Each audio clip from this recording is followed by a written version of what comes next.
The brutal headwinds over the English Channel had drained fuel far faster than expected. Second Lieutenant William E. Roach of the 358 Fighter Squadron, 355th Fighter Group, watched his gauges slide toward empty. His Pratt & Whitney R-28,000 engine began to sputter. The choice was impossible. Ahead lay the safety of England, so close on the horizon, yet unreachable with its dwindling fuel. Below stretched a patchwork of French fields, most controlled by German forces. And then one airfield caught his eye. It looked familiar, almost allied. Roach made his decision. His massive Republic P-47D Thunderbolt, serial number 42 to 22,490, nicknamed Beetle, touched down smoothly on the grassy strip. He taxied in behind a ground vehicle, shut down the engine, and only then noticed the truth: black crosses on nearby aircraft. Within seconds, German rifles surrounded his cockpit. Roach's war as a combat pilot was over. Ahead lay captivity in Stalag Luft II. But for the Germans, the real prize had just arrived. The Thunderbolt was more than just a fighter. It embodied American engineering, industrial might, and material abundance.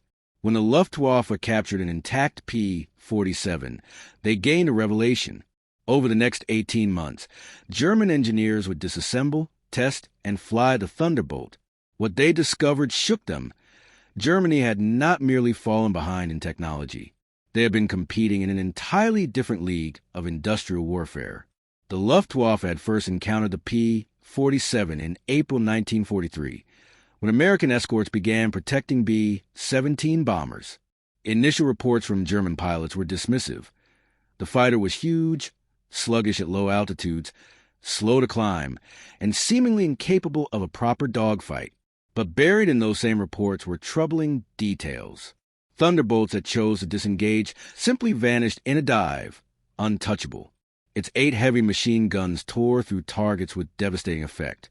Armor plating shrugged off 7.92 millimeters rounds, and often resisted even 20 millimeters cannon fire. And perhaps most disturbing of all, damaged Thunderbolts simply refused to die. Reports told of P-47s limping home to England with chunks of wing missing, oil streaming from engines, or control surfaces shot away, yet still flying. When Roach's undamaged Thunderbolt rolled to a stop at Karpik, the Luftwaffe understood its value instantly. Guards surrounded the aircraft to prevent sabotage. The American insignia was painted over, replaced with black crosses, and the standard yellow undersurfaces used on captured planes to prevent friendly fire. Within days, the P-47 was transported to Rechlin, the Luftwaffe's premier testing facility in northern Germany. There it received the designation T9 plus FK, assigned to Zircus Rosarius, the Luftwaffe's special unit for evaluating captured Allied aircraft. Hans Werner Lurk, chief test pilot at Rechlin, was tasked with the first flights. Lurk, who would fly more than 125 different aircraft during the war without ever crashing, opened the cockpit of the P-47 with a mix of curiosity and caution. His first impression, recorded in his logbook and later in his memoirs, was one of astonishment. The cockpit was packed with instruments, twice as many as a German fighter. Strange levers controlled unfamiliar systems. The turbo supercharger required a grasp of exhaust-driven technology that existed only in theory within German aviation. What was experimental in Germany was routine in America. The Thunderbolt revealed the truth the Germans least wanted to face. Even if they learned from its design, they could never match it. The Reich simply lacked the resources, the factories, and the time to mass-produce what rolled off American assembly lines as standard equipment. The story of Lieutenant Roach's captured Thunderbolt illustrates the true nature of the air war. Not just pilot skill or tactical brilliance, but the overwhelming weight of industrial power. The P-47 Thunderbolt did not just fight, it taught, and in doing so, it exposed the limits of the Luftwaffe's world and the beginning of its end.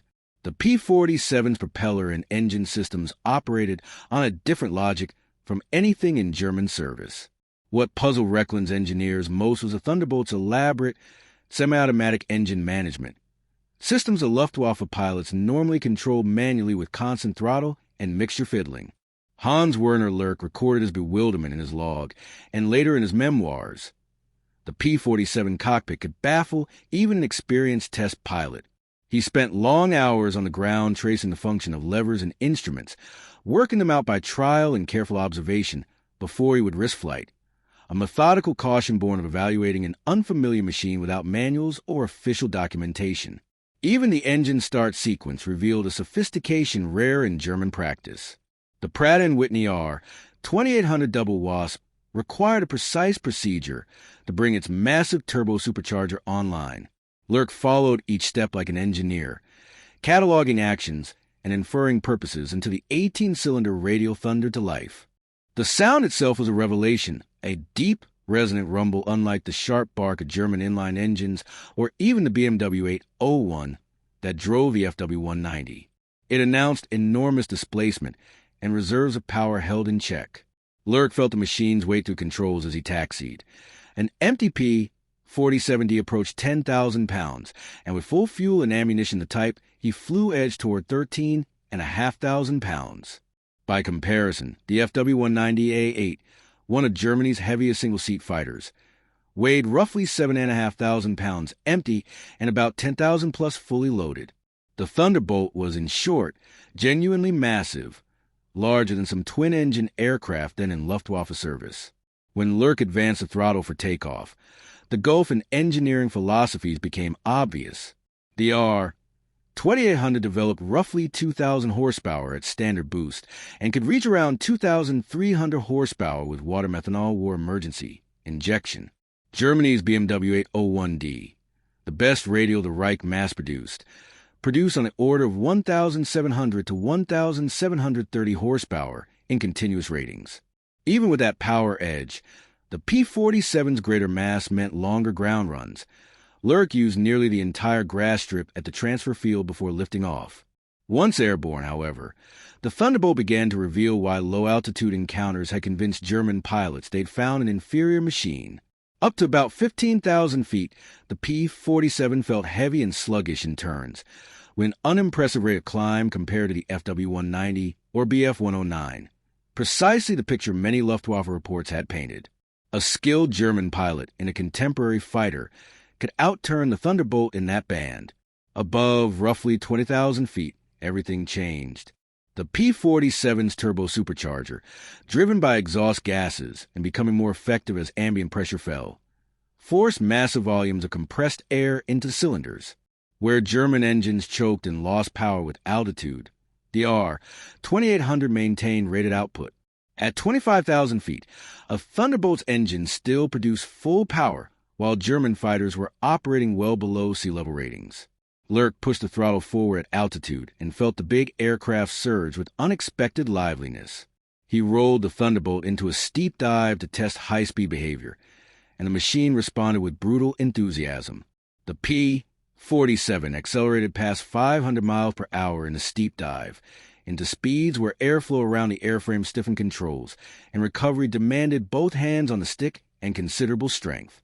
The aeroplane approached the onset of compressibility phenomena that would not be fully understood until the jet age. Yet Lurk was immediately struck by another counterintuitive fact: the P-47's roll rate. Despite its size, the Thunderbolt could roll faster than any German fighter Lurk had flown, including the lauded FW-190. That roll agility, combined with a deadly dive speed, created a tactical envelope German pilots had reported but not comprehended. An American pilot in trouble at high altitude could simply roll inverted and dive away at speeds no German fighter could safely follow. Any pursuer would soon meet compressibility effects that the Thunderbolt's stronger structure and control authority handled far better. Lurk then ran the captured Beetle through the full Recklin evaluation program, methodical expansion of the flight envelope, photographic documentation of every component, precision measurements, weights of assemblies, and system tests under variant conditions. The turbo supercharger received special scrutiny because it embodied the primary divergence between American and German approaches to high-altitude performance. What Recklin's engineers found in the R2800 shocked those raised on a resource-constrained design philosophy. The installation impressed the Luftwaffe's weapons specialists not only for its power, but also for its reliability. Each gun sat in a heated bay to prevent freezing at minus 60 degrees Fahrenheit altitudes. Expended cartridges and belt links were neatly ejected through chutes, ensuring they couldn't damage the airframe. During extensive test firing, thousands of rounds were expended without a single malfunction. Even the ammunition reflected American strength. The .50 caliber rounds showed consistency and reliability. Armor-piercing cores manufactured to spec. Incendiary elements that ignited reliably, tracers that burned predictably. German test teams admitted American ammunition was more reliable than their own, which had suffered from declining quality as resources dwindled. Finally, the Thunderbolt's armor protection highlighted a stark difference in philosophy. The cockpit was wrapped in heavy armor, forming what American designers called an armored bathtub. Thick bulletproof glass reinforced the windscreen, protecting against both machine gun fire and cannon fragments. Additional plates shielded vital systems like the oil coolers and turbo supercharger. Altogether, the P-47 carried more than 200 pounds of armor, weight equal to 2 extra guns with ammunition. German designers typically chose speed and agility over protection, accepting higher pilot losses as the price of combat effectiveness. The Americans, by contrast, invested in survivability, even at the cost of extra weight. That same philosophy showed in maintenance design. Large, quick-release panels gave easy access to major components, clearly intended for ground crews working at night in the cold or under enemy threat. The Thunderbolt was not just a powerful machine. It was engineered for the brutal reality of sustained operations. The Thunderbolt's design emphasized not only combat effectiveness, but also ease of maintenance. Large access panels with quick-release fasteners meant that ground crews could service critical components with only basic tools. Even the massive radial engine could be swapped out in the field within a few hours, using standard hoists and following clearly documented procedures. By contrast, German fighters often required factory-level facilities for major repairs, with extensive disassembly before a single component could be replaced. This difference reflected the broader contrast between American abundance and German scarcity. The United States could afford to dedicate engineering resources to maintainability, knowing its industry had the capacity to optimize both production and operational efficiency. German designers, constrained by shortages, prioritized output speed and material conservation, even at the cost of long-term serviceability. The radio suite of the captured P-47 provided another stark example of American superiority. The Thunderbolt carried an SCR, 274N command set for air-to-air and air-to-ground communication, alongside an SCR 515A liaison radio offering additional channels. Both systems delivered clarity and range beyond anything the Luftwaffe possessed. German radios were plagued by interference issues that American engineers had solved through better component quality and superior electromagnetic shielding. Even more impressive was the integration of an identification friend or foe IFS system, which automatically signaled friendly aircraft to ground controllers, drastically reducing friendly fire incidents. No equivalent technology existed in German service in 1943. What struck the German engineers most was not a single system, but the cumulative impression. Every component appeared to be the best version American engineers could design, built exactly as intended, with no compromises forced by shortages. Nothing bore the marks of substitution or improvisation that increasingly defined German production under the strain of Allied bombing and dwindling resources. Reports from Reckland emphasized this repeatedly. The P-47 had been manufactured precisely to specification, with no degradation in materials or workmanship. Flight testing of captured Thunderbolts continued through late 1943 and into 1944. On May 29, 1944, another aircraft fell into German hands when Second Lieutenant Lloyd S. Hathcock of the 332nd Fighter Group became disoriented and mistakenly landed at the German-held Rome Littorio airfield in Italy.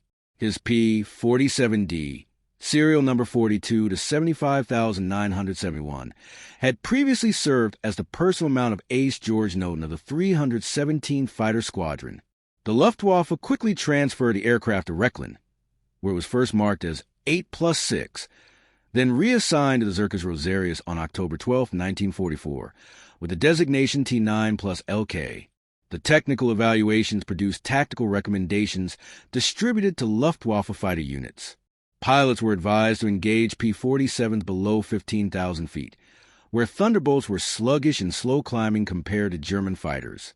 They were warned never to attempt to dive away from a Thunderbolt, as the American aircraft's immense weight and powerful engine allowed it to accelerate to speeds no German fighter could match in a dive. Reports stress that damaged P-47s often continued flying after absorbing punishment that would have destroyed a Bf-109 or FW-190. German pilots were urged to deliver concentrated, aggressive bursts rather than assuming a few hits would suffice. But these tactical notes could not address the strategic imbalance. For every Thunderbolt destroyed, American factories produced hundreds more at peak output. Over 300 P-47s rolled off the lines each month. Meanwhile, German training programs, shortened due to fuel shortages, could no longer produce pilots of equivalent skill or numbers. U.S. logistics ensured that fuel, ammunition, and spare parts arrive at the front in steady supply, while German systems collapsed under the relentless pressure of Allied bombing. Eventually, the captured Thunderbolts were transferred to Circus Rosarius, the Luftwaffe's special evaluation and demonstration unit under Hauptmann Theodor Rosarius. This unit toured frontline air bases across occupied Europe, showing German pilots captured Allied aircraft in flight. The demonstrations were both instructional and psychological. They trained pilots to recognize enemy aircraft, but also revealed, sometimes uncomfortably, the areas where Allied machines outclassed their German counterparts. Interviews with Luftwaffe veterans after the war confirmed the impact. At medium altitudes, German fighters retained advantages in agility and climb. But at the high altitudes where American bomber formations operated, escorted by P-47s and later P-51s, German fighters were clearly outmatched. The performance data gathered at Rechlin shattered many optimistic assumptions.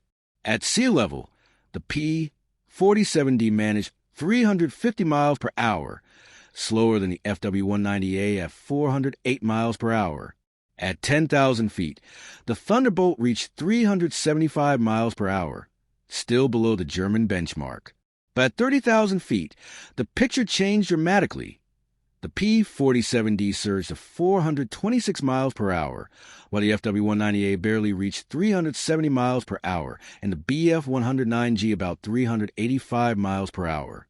The service ceiling comparison was even more decisive. The Thunderbolt could climb to 42,000 feet, operating effectively where German fighters rarely exceeded 35,000 feet. Above that, their performance collapsed, engines gasping for air. American bomber formations flew higher and higher, beyond the Luftwaffe's reach, while P-47 escorts roamed comfortably at altitudes where German fighters could barely fight. Finally, the Thunderbolt's long range underscored the industrial and logistical divide, a subject the German engineers found even more sobering. With external fuel tanks, the P-47D could escort bombers deep into German territory. Early Thunderbolts had suffered from short range, limiting their effectiveness. But by 1944, the introduction of 108-gallon drop tanks extended their reach to more than 1,000 miles. German fighters, designed largely for short-range interception missions over the Reich, lacked the fuel capacity for comparable operations. The difference in range meant American fighters could dictate the terms of engagement, striking when and where they chose, while the Luftwaffe was forced into a reactive, defensive posture. The captured Thunderbolts also revealed insights into American pilot training and tactical doctrine. Gun camera footage and analysis of battle-damaged aircraft showed that U.S. pilots consistently exploited the Thunderbolt's strengths, while avoiding situations that highlighted its weaknesses. They operated at high altitude, where the turbo supercharger gave them a clear advantage. They fought with dive-and-zoom tactics, striking hard and disengaging rather than turning dogfights where German fighters excelled. They flew in disciplined pairs or four-ship formations, maintaining mutual support even if it meant passing up tempting one-on-one opportunities. To Luftwaffe analysts, this discipline was striking. Many German aces still favored independent, aggressive flying, relying on individual skill. By contrast, the Americans followed doctrine with consistency, subordinating individual ambition to group effectiveness. Combined with superior high-altitude performance and growing numerical superiority, This systematic approach created a combination that even Germany's most experienced pilots struggled to overcome. By the time of the Normandy invasion in June 1944, the Luftwaffe had come to terms with reality. Captured aircraft gave them detailed technical data and clear understanding of Allied doctrine, but the knowledge had little practical value. Germany lacked the resources, strategic materials, production capacity, and trained manpower to translate intelligence into effective countermeasures. The production figures told the story plainly. Pratt & Whitney, together with Ford Motor Company, built more than 125,000 R, 2,800 double Wasp engines by war's end. More engines of a single type than Germany produced across its entire combat aircraft engine program. BMW completed roughly 61,000 of its 801 radials during the war, and Daimler-Benz built about 42,400 of the DB605 inline. Meanwhile, American industry produced 96,000 aircraft in 1944 alone, more than 3 times Germany's total output. Of these, 38,000 were fighters, 16,000 heavy bombers, and thousands more were medium bombers, transports, and trainers. The disparity extended across every sector. The Aluminum Company of America produced more aluminum than Germany's entire industry. Individual U.S. steel plants outproduced the entire Ruhr region. Automotive factories turned out vehicles on fast-moving assembly lines, while German plants still relied on slower batch production. Even the machine tools that built the aircraft were produced in such abundance that the U.S. supplied not only its own needs, but also those of Britain and the Soviet Union. Captured P-47s continued to circulate within Germany's evaluation program until the war's chaotic final months. William Roach's Thunderbolt Beetle, redesignated T-9 plus FK, was recovered by U.S. forces at Göttingen in May 1945, still wearing traces of German markings. Parked alongside Bf-109s and FW-190s, it served as part of an impromptu museum of captured aircraft, evidence of the Luftwaffe's exhaustive but ultimately futile intelligence efforts. The lessons the Thunderbolt taught were unmistakable. American industrial philosophy valued raw capability over efficiency, material abundance over careful optimization, and system-level strength over individual refinement. The P-47 embodied these principles, not elegant, but powerful, survivable, and built in overwhelming numbers. German engineers recognized this clearly, documenting it thoroughly, but they lacked the resources to respond. The contrast extended to other aircraft. The B-17 Flying Fortress, with its 4 turbo-supercharged engines, represented a strategic bombing capacity Germany never achieved.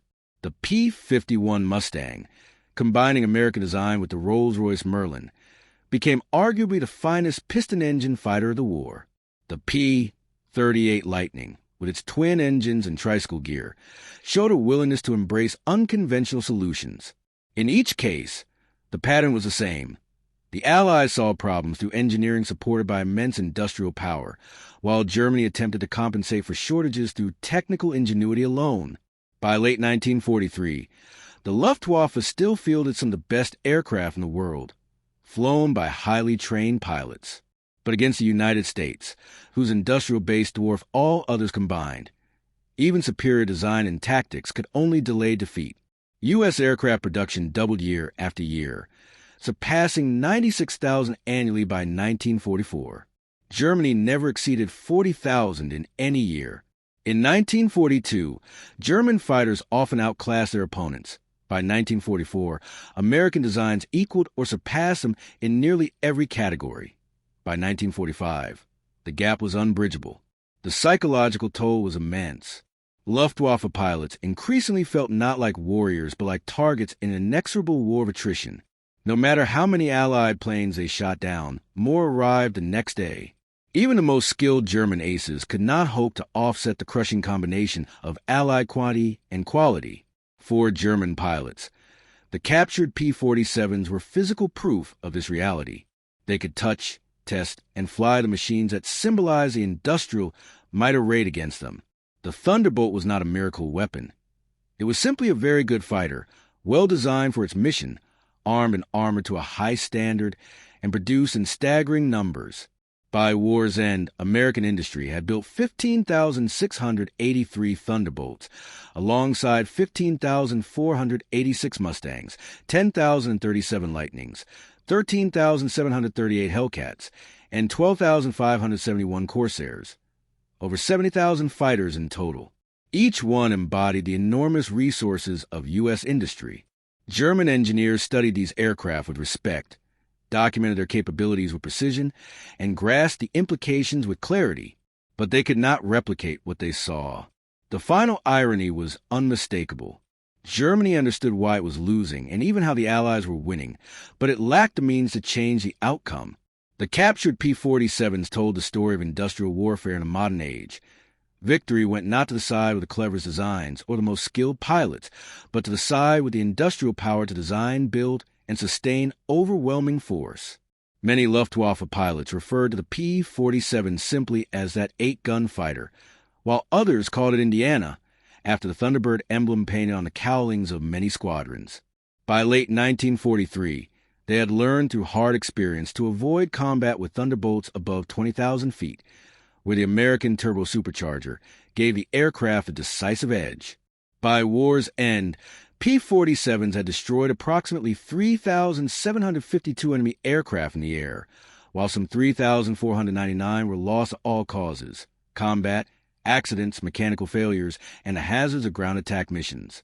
At first glance, this near 1:1 exchange rate might seem unimpressive, but the numbers obscure the fact that from mid-1944 onward, the P-47 was employed primarily in the dangerous low-altitude attack role. In its earlier escort service at high altitude, the Thunderbolt had achieved far better loss ratios against German fighters. The transition to ground attack revealed another facet of American design philosophy: versatility. As the long-range P-51 Mustang took over bomber escort duties, many P-47 groups of the 9th Air Force shifted to tactical air support. The Thunderbolt size, armor, and rugged air-cooled radial engine, once considered drawbacks in a dogfight, now made it nearly ideal for close air support. Equipped with bombs, rockets, and its trademark 8.50 caliber machine guns, the P-47 wreaked havoc on German supply lines and frontline units.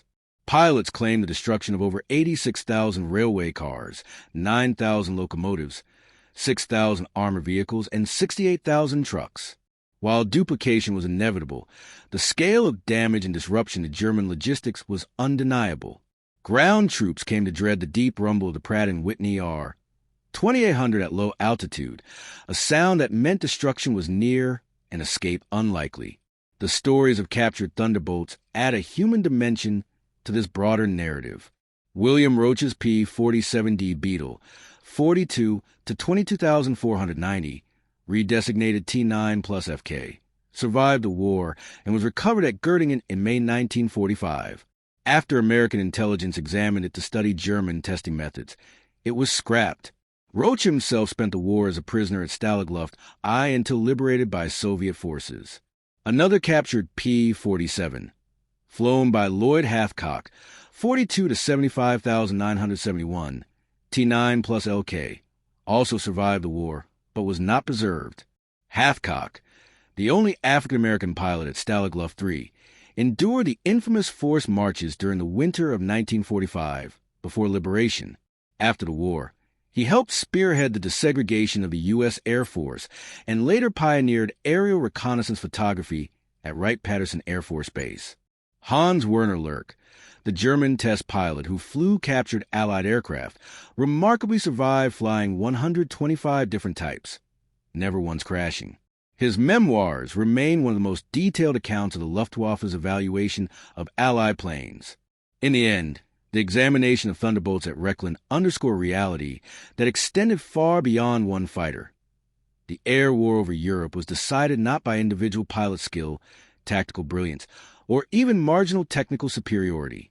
It was decided by industrial capacity on a national scale. Germany, producing technically excellent aircraft in too few numbers, could not compete with a nation that designed effective planes and built them in overwhelming quantities, while simultaneously producing everything else a modern war required. By late 1943, Germany's defeat was mathematically inevitable. Britain had refused to yield. The Soviet Union had relocated its industry beyond German reach, and the United States had entered the war with a massive, untouched industrial base. Engineers at Rechlin could measure, document, and analyze every detail of American aircraft, but knowledge could not conjure aluminum, steel, fuel, skilled labor, or undamaged factories. The Thunderbolt symbolized this truth with particular clarity. It was not perfect, but it was good enough, and there were thousands of them. The ultimate lesson was stark. In the industrialized warfare of the 20th century, abundance systematically applied through competent engineering and reliable tactics would always defeat technical brilliance limited by scarce resources. By the time Roach's Beetle sat on a German airfield in 1943 with hastily painted Balkenkreuz over American stars, the war's outcome had already been written in the mathematics of production.